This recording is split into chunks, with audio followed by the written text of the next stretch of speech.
Hello and welcome to this ESC oral history interview with Professor Richard Sparks from the University of Edinburgh. My name is Eammon Carrabine and it's my great pleasure to be talking to Richard this afternoon. And my first questions are about beginnings, about how you started your journey in criminology. So what initially attracted you to this corner of the social sciences? Yeah, I guess as with no doubt many people, I kind of fell into it somewhat accidentally. But then, accidents don't necessarily happen for no reason. I guess I was drawn, kind of one thing after another way in a certain direction. I didn't go to university even to study social sciences. Right. I originally went to study modern languages. Okay, I didn't know that. Yeah, but don't take this the wrong way, anybody who might be listening to this, who's, for example, a Spanish speaker, I found that rather tedious and decided after a year to change to do social sciences because the bits of the modern languages program that I really enjoyed actually had to do with social studies and modern history and all of those kinds of things. And it kind of gradually dawned on me that maybe that's what I should have been studying all along. Okay. And it so happened that in the university that I was in, it was relatively easy to change courses at that point. Yeah. So I changed entirely and graduated after having studied social and political sciences in my second and third years as an undergraduate. Right. In my final year as an undergraduate, I did a course of lectures on deviance that were delivered by Colin Sumner. Okay. But actually lots of other things that I was doing by that time, whether they were in the more theoretical courses or sociology of education that really fascinated me too. I was kind of increasingly aware of some of the same questions that were arising in the deviance course to do with stigma and censure and exclusion and all of those kinds of things. But I just felt that when exposed to the kinds of issues that arose in that particular course, that it was just the most compelling thing I tried to study. And I suppose following that, and for various more or less personal reasons, I decided to kind of stay on a bit and give university a second try focusing on this thing. Okay, so did you go into a master's? I went on to do a master's in criminology from there. Right. One thing just led to another. And did you then go into the PhD straight? I'm afraid I did, yes. So it's seamless. Yes, it was all too seamless. Yes, there was no revelatory moment, there was no kind of great having been involved in some important cause or things. I mean, I cared about all of those things, but it was intellectual curiosity that just kept dragging me on. And again, for those who don't know, I first became aware of your work, which was probably the book of the PhD, which was Television and the Drama of Crime. That was indeed my PhD. Yeah. So why that topic? Yeah, interesting question. I think although I was by this time I'm becoming a criminologist, but I'm already kind of not quite happy with being a criminologist, which is a very common criminological thing, I think. And I intuited in some very vague and inchoate way that if we were going to kind of continue thinking more productively about the ways in which crime and punishment and these sorts of things figured in our culture, in our everyday life, that we might have to, I think, broaden the agenda. And there were lots of people around at that point who were very determined and dedicated to doing that. So I was in an environment, I suppose, I was probably one of the earlier generations of students, but I think it's been true of many generations of criminology students subsequently, who kind of begin studying criminology when the criminology they begin studying is already radical or critical criminology. Yes, yeah. So you kind of start there. And so the very first things I read as a student of criminology were, I guess, Matz's Becoming Deviant and Cohen's Folk Devils and Moral Panics. So that's the start, right? It's not something more venerable or more orthodox or more instrumental and those kinds of things. So the question of representation and the question of how representations also, but what became important for me, the question of how representations also carry emotional force, arose very early on, if that makes sense. No, it does. And so I think that's what drew me into the idea that the kind of media dimension of... I mean, now it would be regarded as one of the foundational texts in cultural criminology. I mean, you probably wouldn't have had that ambition for it at the time. So what were your hopes for it when you were writing it? What kind of debates did you want? Well, funnily enough, you see, although I was on this sort of seemingly kind of quite fast track into criminology, the first conferences I ever attended were all media studies and television studies things. Right.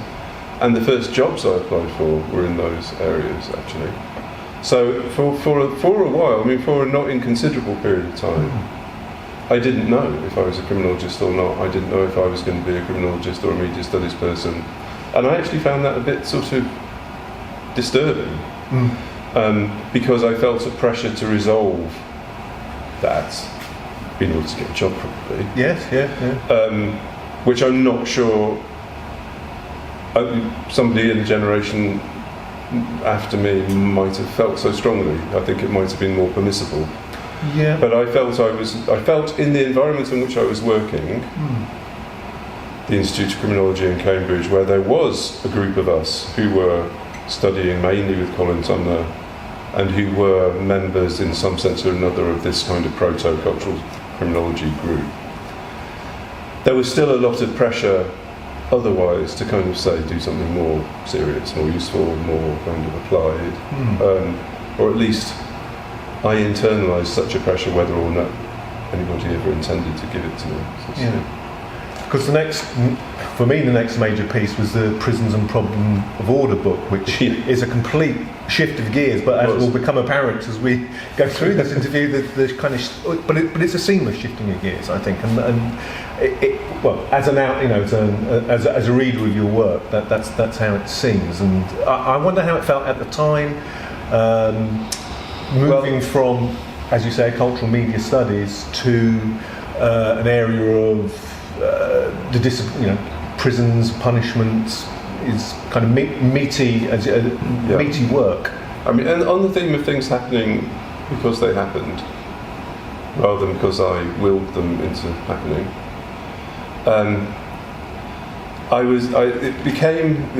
this possibility arose because Tony Bottoms was looking for a couple of people to work on this project about control problems in long-term male maximum security prisons. He was at Cambridge, and he wanted a sort of mixed couple of researchers, in which I was the kind of flighty young thoroughbred kind of thing, and my colleague Will Hay had immensely more practical experience than me, and a kind of very much more sensible head on his shoulders in lots of ways, because he was a probation officer who had previously been a betting shop manager, and he just lived life in a very different way, and he was much older than me. And somehow Tony thought that this was a pairing that could gel, and in those times he was able more or less to offer us those positions. I don't remember being interviewed for that job, I don't remember it being advertised, and I didn't know that was a problem at the time.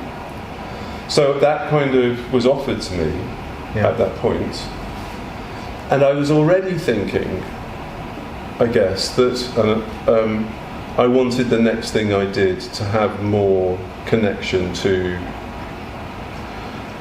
an arena of policy and politics that would actually be kind of visibly something that mattered, and wondering about the utility of what I was doing with the television stuff. I mean, not ever rejecting or just denying it, but wondering. So I was happy enough to make a change. But on the other hand, the seamlessness, of course, is only something that people could even remotely see in retrospect, because I was working on them both at the same time. I hadn't finished my PhD, I certainly hadn't read the book. I finished writing the book in hotel rooms on the Isle of Wight whilst doing fieldwork in Albany Prison. So how did I feel about it? I felt tired.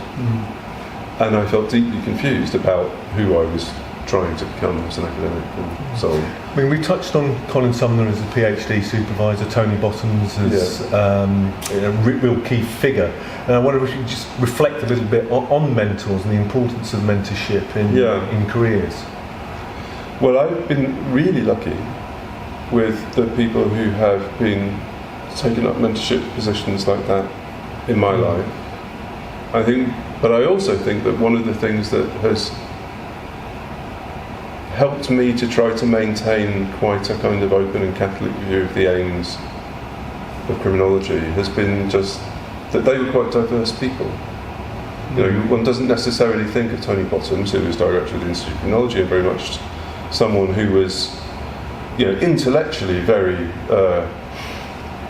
open and curious, but also very kind of connected to sort of quite mainstream policy debates and quite influential in what were then Home Office and prison service circles and so on. And people like Pat Carlin, who was very much on a kind of radical feminist wing of or sort of socialist feminist wing of the discipline. But you didn't necessarily see them as being kind of kin, but they were really important to me, both of them, and both people who supported me greatly and from whom I learned a lot. So what would I say about mentorship is,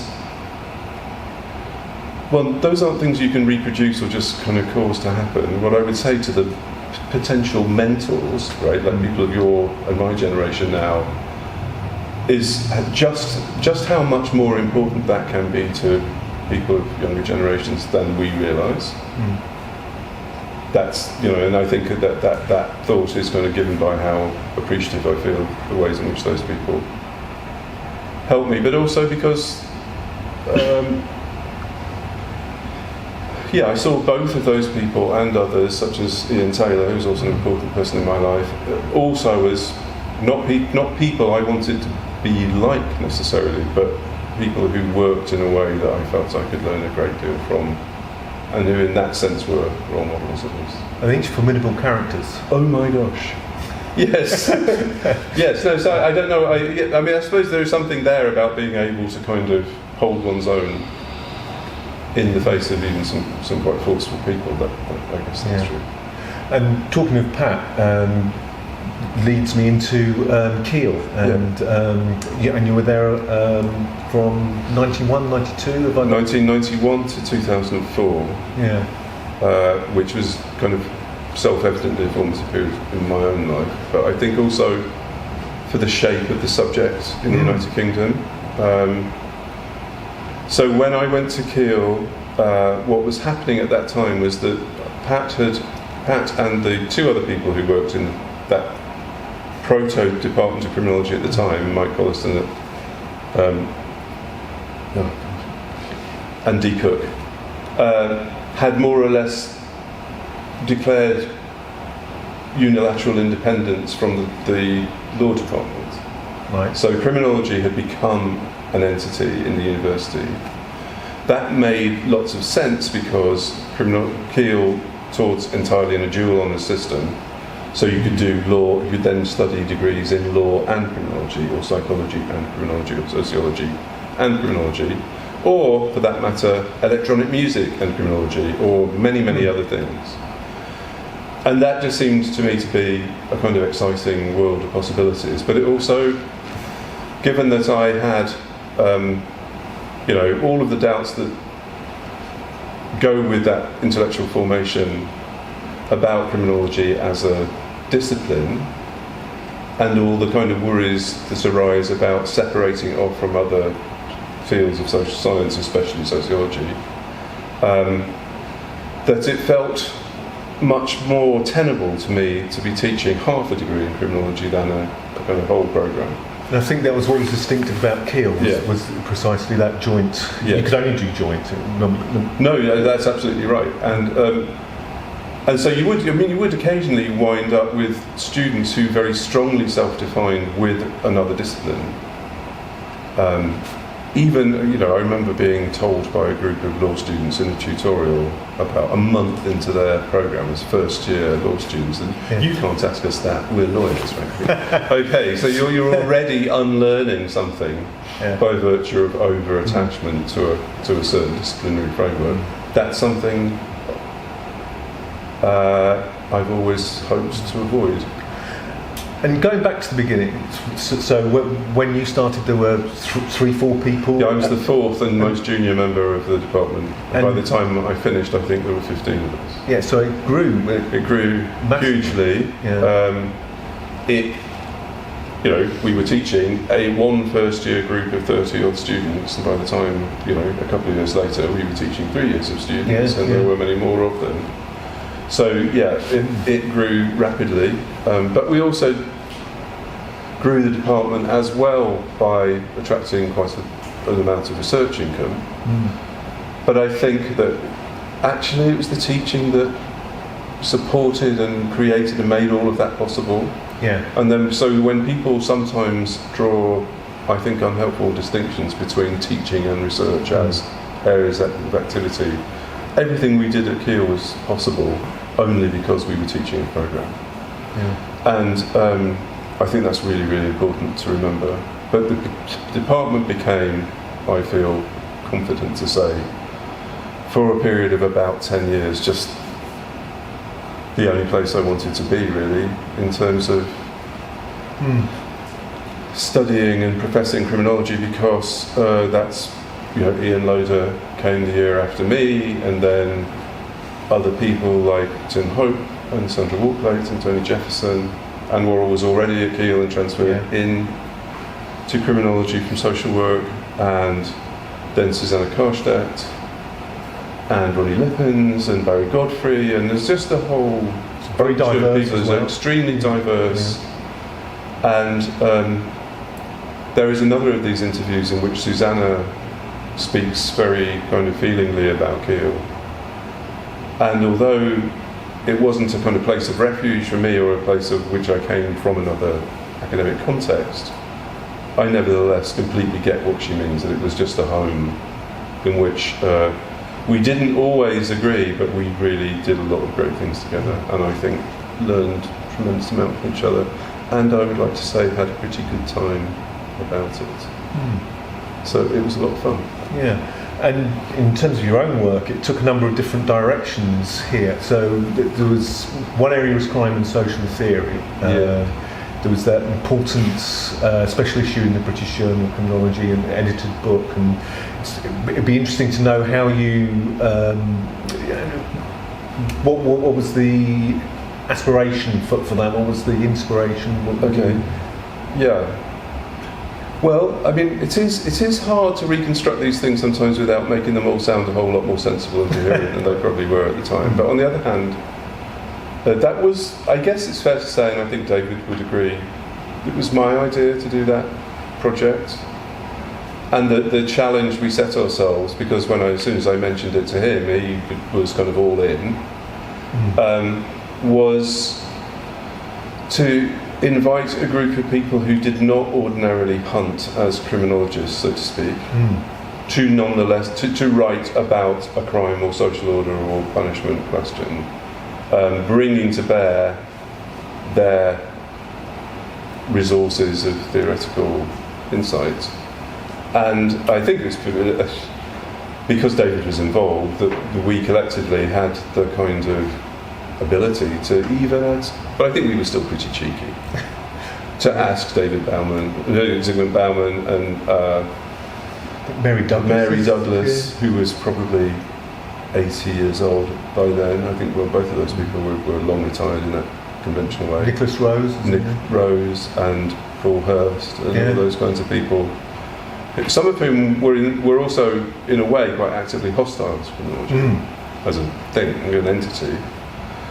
To kind of reflect on, their sense of its relation to the world of social theory and the uses of social theory in respect of certain substantive problems that sometimes are seen as falling within the ambit of criminology, and in so doing to kind of just create a more capacious idea of what it was that criminology could do. Not in a sort of, I don't mean that in the kind of imperialist sense that you sometimes get, that criminology can kind of do takeover bits of other areas, but just that it was sort of maintaining an open traffic. It's more of a dialogue, I think. Yeah.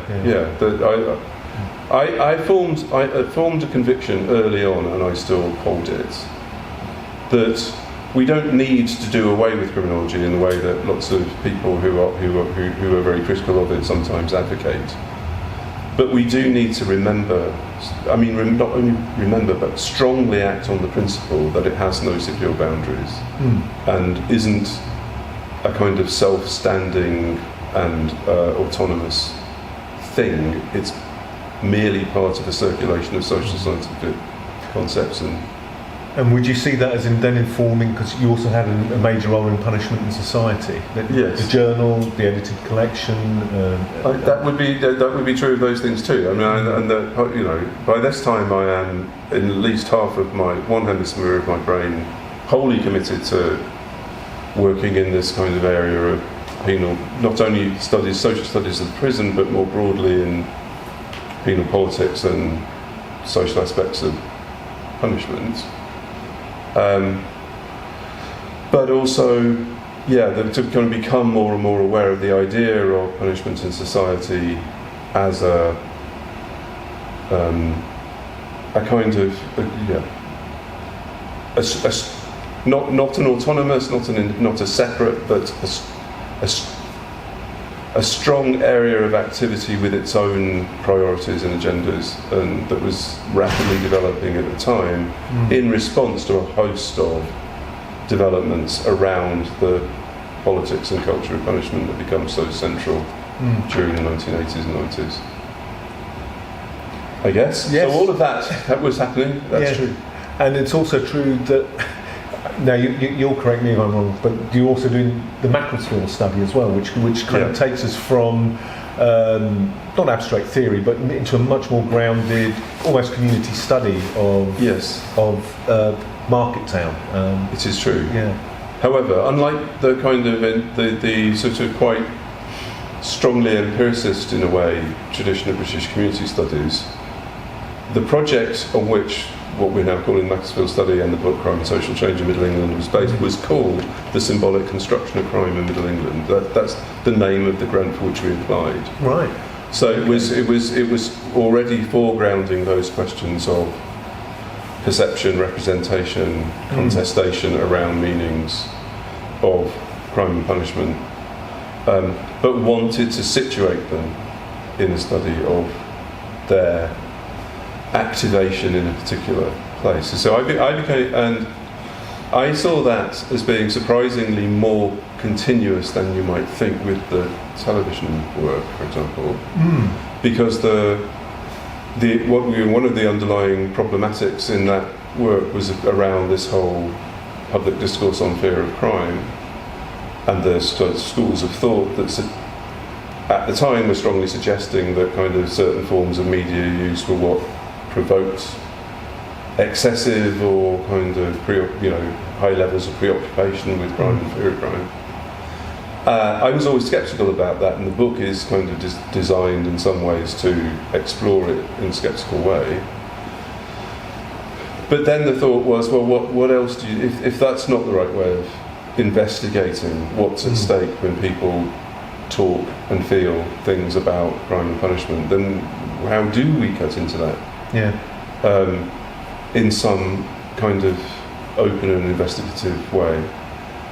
And Ian and I decided that the way in which we hoped to do that was partly because we had this sense that if you wanted to illuminate those questions, it would have something to do with how they found a space in people's everyday life. But also a way of trying to get at that in the context of a set of social relations which you could in some way grasp. Yeah. I hate to use the word holistically, but sometimes it's involved in the round, shall we say. Yeah. And that meant doing it, or one way to do it anyway, might be in relation to a place of a kind of manageable size. And which was consciously, and this has always been important in terms of our work in that setting unexceptional from the point of it's exceptional. Like everywhere, it has exceptional and wonderful and particular features, but it's criminologically not unusual. I mean, there was no kind of great local scandal that we knew about. There was no one place that was a kind of, intense hotbed of ferocious violence. It was just and that's what made it unusual as well, I think. An important intervention because of the very ordinariness. The setting, and so there. I mean, that goes with the kind of de-dramatising impulse that people like Cohen and others have always spoken about in relation to exploratory forms of sociological criminology. I guess that so recognising that these things often figure in very ordinary settings and contexts and places, but on the other hand, yes, it was very much that. But we also had this feeling that if we wanted to kind of this bit sort of comes from the social theory interest, I suppose, that if these theories were going to kind of ever be, some people say cashed in or something like that, don't they? So it's kind of made to apply. Then a question that arose is, well, what are the ways of connecting the everyday, the local, the places in which things happen with the wider world of the kind of grand theories of risk, or so on, which were very much the things that were going around at the time. So I thought there was enough suggestion in work by people like Giddens that it was worth exploring these things in the context of the everyday and the sort of repetition of everyday life and all of those kinds of things that were raised in those bodies of work, but which no one had really done. So that was the line that we were trying to follow. And you, of course, have got recent funding to revisit that, but we'll probably come back to that because there's different worlds, and we can talk about that. Yeah. But I do want to talk about your time at Edinburgh, because you then moved to Edinburgh, where you've been for the last 20 years, and you've done a lot.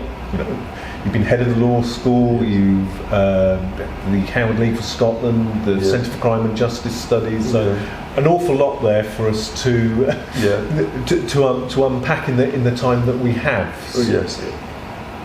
Okay. So where would you like to begin? Or have I missed? Well, I would say that I suppose that in terms of new work, probably the single most important thing that I've done since being in Edinburgh, that's actually been completed since I've been in Edinburgh, was this book, Public Criminology, that Ian and I wrote. That obviously, it's a very peculiar thing to have done, because that started at Keele, right? And where our offices were sort of next door but one on the same corridor. So then we then decided to pursue this sort of rather long-term joint project by moving in opposite directions to different institutions, and on reflection that seems like a bit of a weird thing to have done, but it didn't kind of stop us. But what I would say about that is that public criminology is in part a sort of work of sociology of criminological expertise, but it was also it was also shaped by what's kind of involved by being a professor of criminology in Edinburgh, which is in the capital city of a small stateless nation, not entirely stateless anymore, but where the connection to government and practice and even the judiciary and so on was much more central, and more was being asked of me than in any of my previous experiences. Right. So part of the challenge of taking on that role, as I saw it, was that there was an unavoidable publicness to it. I see. Without exaggerating, I didn't become a celebrity, but I was kind of asked to attend things and asked for my opinion, and all of those. So that does require a certain reflection on well, what the heck do you think you're doing when you do that? Yeah. If you don't want to just become a kind of commentator or person who gives out advice in some non-research based way. So those different roles of the Howard League, the centre, that was very much about a public intervention. It's about the situation. It's about what it was about public interventions, but it's also about the position that actors in these fields occupy in different political contexts, and the political context of prominent criminologists in Scotland is one thing, and not the same as it was for me anyway when I was working at Keele, and different again, but has some kind of important affinities with what it might be in Dublin or what it might be in other small European capitals and so on, I think. Yeah, and public criminology itself has taken on its whole independent life in some ways. But what's always struck me, and I think we've talked about it before, is that in the title of the book there is a question mark, and that's often overlooked. Yeah. Now we were trying to raise questions about public roles of criminology, and to emphasise that as we saw it, there were not an infinite number, but a rather wide array of different possible positions that criminologists or people a bit like them might occupy in relation to worlds of public affairs, broadly understood, and no single proper way of resolving it. Hence, there was a question. I mean, all of that raised questions about, how to negotiate those different roles, how the people who inhabited them might cooperate or otherwise, and all of those things. It wasn't a work of advocacy, no. Even though actually, many other people whose work I respect, who have adopted the notion of public criminology, very much is. I mean, I think so. If you think about Christopher Ugan, for example, is an important advocate of public criminology as a position in American criminology, or Todd Clear. But I think they were those kinds of people were pretty clear about what it was they were doing, and in a way, they weren't necessarily saying that other people needed to emulate them, but they thought there was a project of public criminology that deserved to be promoted. And although I don't disagree with that, it wasn't organic. No. So I talked about Macclesfield then, 20 years ago, and now you've gone back. And, yes. Well, you're too kind to me. It was 25 years ago. 25, right? Yeah, that was kind of partly what stimulated us to go back. Okay. There are so many things involved in this, but I think that partly that I think we all felt that Effie Girling, Ian Loder, and I, as the three authors of Crime and Social Change in Middle England, which was the book that resulted from the first Macclesfield study, never wanted to rule out the possibility of going back, and spoke about it on a number of occasions before it actually happened. Because I think, in a way, we never entirely wanted to have left. So that there is a certain sense in which, the writing of books and the ending of projects brings an apparent closure to things which we never entirely thought was closed, and so we never lost at least the feeling that we might want to remain kind of in touch with that site, all that work, all those concerns. But then there was this kind of accumulation of ways in which the world had shifted around new technologies, the internet as a kind of ubiquitous presence in people's lives, the prominence of social media and all of its effects on the kind of polarisation of public discourse and so on, and then kind of really massive social upheavals like the financial crisis of 2008-10, and then the whole politics around Brexit. There was this kind of massive bunch of transformations taking place, and it made us want to think again about change and continuity in a place. I mean, in the place with which we were already most familiar. and the opportunity not to replicate Macclesfield 1, but to use it as a kind of baseline for a platform from which to think of something new, became a rather compelling idea for us, I think. And are you still in the research at the moment? We've kind of very nearly finished doing field work. The field work got extended by the fact that it took place in part during the COVID pandemic. Yeah. And then lots of questions arise about, well, how has life changed there subsequent to that? And how are people's expectations of policing, or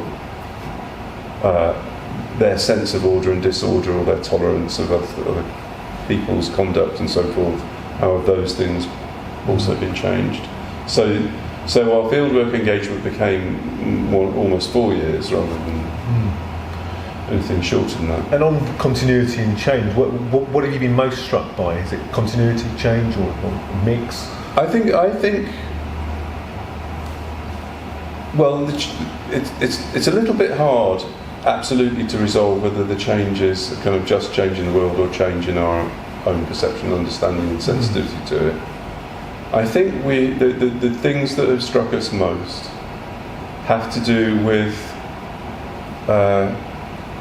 a different sense of what we've been writing about recently is the changing ideas of environment, but specifically in relation to the Macclesfield study, but also more broadly conceptually in criminology.